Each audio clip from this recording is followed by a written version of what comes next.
Thank you, Dean Jeffries. And I really appreciate the opportunity to talk to all of you and also to hear Dean Jeffries. He makes me feel great about this wonderful profession that you will soon be part of. I was told that you were going to get a lot of advice about law school, and so I'm really not supposed to talk about being at law school, but I just can't help myself. I have to say just a couple of things. One is this, and I think Dean Jeffries will appreciate this. You will really get more out of class if you go.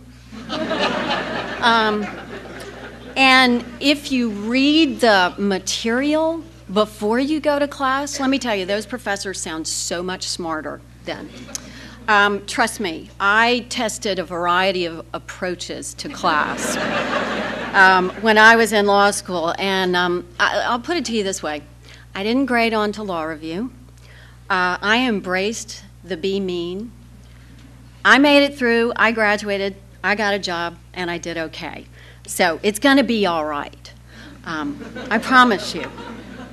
And the other thing is this, and it really applies both to law school but also to post-law school. And I'm not going to dwell on it because you probably heard it a million times.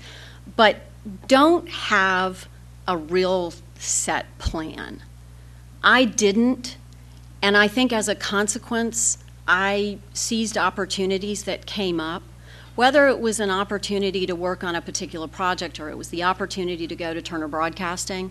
I think had I had a 10-year plan and had just sort of looked down the road at the destination, I might have missed some opportunities. And this education that you're about to get opens up so many opportunities, both within the law and outside the law, and I wouldn't want you to miss one. I feel as though I've landed exactly where I'm supposed to be, and I feel very fortunate as a consequence. And so I think it was because I was sort of flexible in what that was supposed to be. So what I really want to talk to you about is, I guess, making the most out of these opportunities once you get out of law school. Now, I'm much more qualified to talk about post-law school because I've been out over 20 years. And I know it seems like post-law school is really far away and you don't even want to think about it because you've got 3 years of law school to worry about. But maybe you'll take some of these remarks and consider them even while you're here. Now, the context of my remarks is this. I asked my father for some advice when I was in college. I was trying to decide what to major in and was also thinking about what career or job I would take after college. And I had come to the conclusion that the only career that one could feel really proud about, where you knew you were giving back to society, was medicine. And I didn't want to be a doctor. So I posed this dilemma, this grand dilemma at age, 18, 19, to my father, who was neither a doctor nor a lawyer. He was a businessman. And what he said to me was that anybody can make a difference in this world. And it matters less what it is that you're doing in terms of a career or a job. And it matters so much more how you do it. And he talked about whether somebody was ethical, whether people made decisions with integrity or not. Were people thinking of others or only of themselves? Were people making positive differences or just perpetuating the status quo? Were they sort of turning a blind eye to injustice or discrimination or lack of opportunity or apathy? And was someone setting a good example for others or not? Now, this may all sound like a bunch of words that really doesn't have any application to day-to-day life. These are big words, integrity and worrying about injustice and discrimination. But honestly, I think that if you think about this on a daily basis, you can make a difference. Now, you've all met and will continue to meet people who work purely for their own self-advancement. And by contrast, there are those who work with and for their colleagues, their team, their clients. And I urge you to find yourself in that latter category of people who are team players, who are selfless, and whose egos don't get in the way of decision making. They're people whose ethics depend on the circumstances. They consider the effect that holding firm to their principles may have on their stature or on their pocketbook. We call that situational ethics. We don't think much of those. And then by contrast, there are those who will do the right thing regardless of the cost. They may lose friends, they may lose business, they may gain enemies, but they hold firm to themselves and to their values. And I urge you to find yourself in that latter category of people who do not stray from their principles. Now, all this is really easier said than done, because you heard Dean Jeffries talk about the fact that lawyers don't just go to a book and pull out a statute and say, here's the right answer. There's a lot of gray out there, and less black and white, right, wrong. And in fact, at times, it is the lawyer's responsibility to find the gray, to find the vague, to find the ambiguity in a statute, in a contract, all for the benefit of the client. And there's nothing wrong with that, but there is a line that you shouldn't cross over, and you'll know it. You just have to be careful. And there are many pressures out there to compromise one's values, and you have to stand firm and keep that top of mind on a regular basis. Now, if you're able to conduct yourself in a principled manner, then you set an example for others. That was an aspect of the advice that my father was giving to me. Not only could I lead a good life in any profession that I chose, but I could also be a role model for others. And certainly I saw that in him. He was a man of integrity. He was a businessman who cared for his workforce. And he was also someone who gave back to his community, to people less fortunate than he. Now, I'm not suggesting that we all have to, ditch law school and join the Peace Corps, or that when you graduate from law school, you have to go into public service. Those things are great. But what I'm suggesting is that you all remember the great education that you've gotten, the great opportunity that you have gotten here by attending this law school, and then see if you can be a role model for others to follow and contribute to society in that fashion, as well as seeing if you can use your careers to contribute to society as well. Now, in your early years, many of you will be associates at law firms. And as I was, I understand the pressures you will be under, and your focus will rightly be on the development of your careers and billable hours. You'll be looking for really interesting assignments and billable hours. I'm sorry, those are just a fact of life, and you'll get used to them. But perhaps you're not going to have a whole lot of free time, but think about, as a second or third year associate, mentoring a first year associate. Think about the things that you wish you'd known when you entered the law firm. Just in the same way, when you guys are second years, you'll think about some of the things that some of the wisdom you can impart upon first year students. And can you consider helping a colleague on a tough assignment? These are just simple things, but consider them, even when you're worried about those billable hours. Now, here's something that you should realize, and you probably do, or else you wouldn't be sitting in this room. But despite all the bad lawyer jokes, people really do respect people with law degrees. I mean, rightly or wrongly, you'll find often that people really revere someone who has a professional degree. There's this perception that you've been through the wars, that you've had your intellect and your intelligence tested, and you've come out on the other side with a law degree in hand. And when you get involved in organizations, there is a leadership opportunity as a consequence.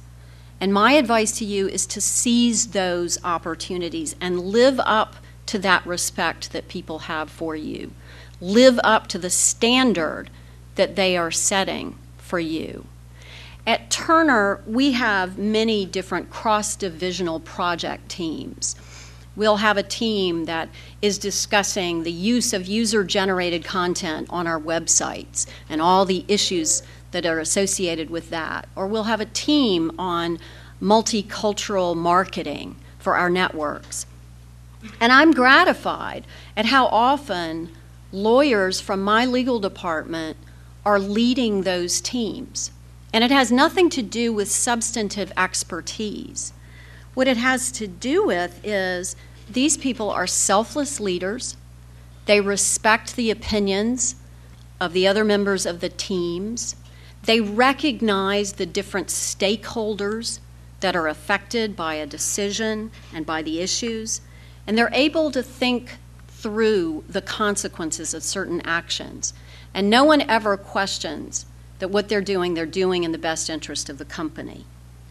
Now, lawyers don't have the monopoly on those skills, but based on my experience, they certainly seem to know how and when to use them. It's in part due to the training that you're going to receive here at this great institution, and it's in part due to the way that litigation teams or deal teams work together in the profession. And so I encourage you to seize those opportunities to be a leader and to be a role model. Now, when many of us think of companies making a difference, we think of sort of the traditional corporate philanthropy. Many companies support the local arts or local similar nonprofits, and that's important philanthropy. There's also a sort of initiative where companies get their employees involved with a nonprofit or a project that will help the community, where there's more almost direct impact by the company. And in both cases, it is right-minded people, and by that I don't mean right versus left in this context, who inspire companies to give back to their communities. And I want to share with you two initiatives at Turner that I'm involved in, but they demonstrate the way in which you really can do some good even when you work for a for-profit business. And the first such initiative is the CNN African Journalists Awards. This is something that we've been involved in and started 12 years ago on the continent of Africa. And it was intended to really put a spotlight on journalism and journalists in Africa at a time when many journalists risked imprisonment due to the stories that they would tell about government corruption or lack of government services. And over the years, the awards have grown such that this year we had over 1,700 entries from 40 different countries within the continent of Africa for these awards, which are in a variety of categories: radio, print, television, feature stories, sports stories. And there are panel discussions around the awards ceremony about freedom of the press, the pressures that journalists are under, the responsibilities of journalists. And we feel very good about this because we have fostered a dialogue and, in fact, have put a spotlight on this profession on this continent. And we keep sponsoring this award. This is not an insignificant cost to us, but there are right-minded people at CNN, at Turner Broadcasting, who are committed to fostering journalism in Africa. The other initiative I want to describe briefly is a partnership that we have with Sesame Street in India. And I'm sure that most of you are familiar with Sesame Street and the Muppets, and we've worked with them to create Gully Gully Sim Sim, or Sesame Street, in India.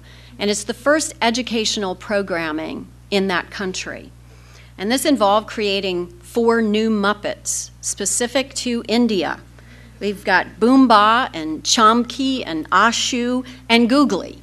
And we have a Sesame Street set, and we've created new animated short films, and we've also repurposed some of the Sesame Street episodes that you may be familiar with Elmo, and dubbed it into Hindi or Telugu or Tamil or other Indian dialects. And we're funding the production of 5 seasons of Gully Gully Sim Sim. Now, is this business? Absolutely. We are creating programming for our two kids' networks in India, Cartoon Network and Pogo. But we are also allowing Doordarshan, the only free over-the-air broadcaster in India, to air that programming as well for free. And is this the most economical programming we could find? Absolutely not. This required a team of educators and child development experts, along with Sesame Street and us, to put together the right kind of programming. It's much more expensive than other programming that we might have produced. And due to the Sesame Street guidelines, we can't have commercials in this programming, so we can't monetize this programming in the same way that we would with our other programming. So why did we enter into this project? Well, we looked at a market that's very important, we believe, to our future international growth. And we wanted to give back. And we wanted to take educational programming to television, but we also helped Sesame Street take educational programming out to the slums where there are no television sets, where there is no electricity. And we put up a big screen, and it's amazing to see hundreds of people out watching this programming. And this is a contribution that we can make within the four corners of our business. And we're also setting an example for other companies to follow. The concept of corporate social responsibility is new to India. And we're not only providing a role model, but we're also providing an opportunity. Now, I've told you about these two initiatives at Turner because I think you should understand that there are a lot of ways to make a difference and to do the right thing through one's work. And then outside one's work, I would encourage anybody to get involved in organizations that you care about. I believe that lawyers, through their legal education, can be particularly keen on righting wrongs, addressing inequalities. And there are so many amazing organizations in this world that are trying to do that today. And I feel very fortunate that I have the opportunity to work with various nonprofits in Atlanta, that, as Dean Jeffries mentioned, that I sit on the board of trustees at Princeton University. And despite feeling stretched at times, I fall back on the old adage that I gain so much more out of these experiences than I give. And I hope that from time to time, my work with nonprofits, whether it's Planned Parenthood or the YMCA or the Carter Center in Atlanta, to name a few, that I'm setting an example for others to give their knowledge, their resources, their time, their expertise, their dollars to help these organizations that help the less fortunate and that help to enhance our communities. And I hope, too, that I set an example at work in the way that I treat others with respect or not, in the way that I work with the people who report to me. Am I really interested in their career development and their future career opportunities or not? And am I conducting myself with integrity or not? I'm always trying to take my father's advice and consider what sort of example I'm setting. And I'm striving to do the right thing and stand true to myself and my values. And I trust that each of you will do the same thing, both here in law school and once you've left this great institution. Thank you.